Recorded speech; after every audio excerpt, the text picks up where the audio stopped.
राहुल गांधी ने फिर से एक और प्रेस कॉन्फ्रेंस करके वोट चोरी वाले मामले में तूफान ला दिया है। देखो, पिछले प्रेस कॉन्फ्रेंस में राहुल गांधी ने बताया था कि कैसे वोटर्स को ऐड किया जा रहा था, और अब के प्रेस कॉन्फ्रेंस में राहुल गांधी ने बताया है कि कैसे वोटर्स को डिलीट किया जा रहा था। देखो यार, वैसे तो मैं राहुल गांधी का कोई बहुत बड़ा सपोर्टर नहीं हूँ, बट ये जो भी खुलासे कर रहे हैं ना with proof, it is definitely making this political game dam interesting. देखो, माधवपुरा कॉन्स्टिट्यूएंसी के बाद अब अलंज कॉन्स्टिट्यूएंसी में भी सवाल उठाए जा रहे हैं, बट रिमेम्बर ये वो कॉन्स्टिट्यूएंसी है जहाँ से कांग्रेस पार्टी जीती थी। राहुल गांधी साइड की अलंज कॉन्स्टिट्यूएंसी में 6018 वोटर्स को डिलीट करने का डायरेक्ट एविडेंस है उनके पास। एज ए प्रूफ उन्होंने सबसे पहले गोदाबाई को प्रेजेंट किया। देखो, गोदाबाई ने अपने नाम और अपने एपिक आईडी का इस्तेमाल करके 12 डिफरेंट फोन नंबर से 12 डिफरेंट लॉगिन आईडीज बनाए थे। फिर उन 12 डिफरेंट आईडी से उन्होंने 12 डिफरेंट लोगों के नाम को डिलीट करने के लिए फॉर्म 7 भरे थे। फिर गोदाबाई सामने आती है और गेस व्हाट, उन्हें पता ही नहीं है कि ये सब हो क्या रहा है और हो कैसे रहा है। सेकेंडली, राहुल गांधी प्रेजेंट करते हैं सूर्यकांत जी और बबीता जी का केस। यहाँ सूर्यकांत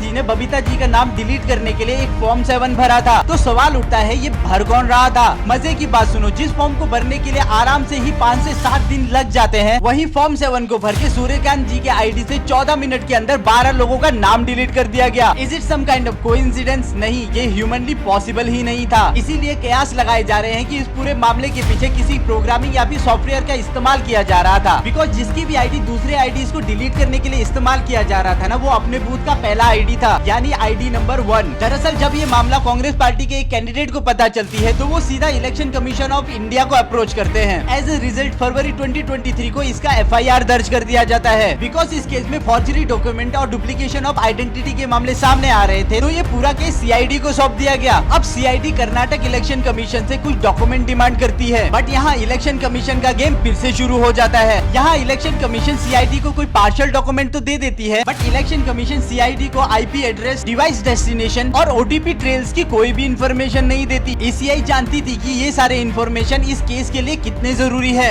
आप यकीन मानोगे, CID 18 महीनों में 18 बार लेटर लिख चुकी है इलेक्शन कमीशन को, और इलेक्शन कमीशन अभी भी ये सारे डिटेल CID को नहीं दे रही। क्यों भाई, ऐसा क्या दबा बैठे हो ज्ञानेश जी? एज ए सिटीजन मैं आप लोगों से रिक्वेस्ट कर रहा हूँ कि हमारे देश की डेमोक्रेसी का मजाक बनाना बंद करो।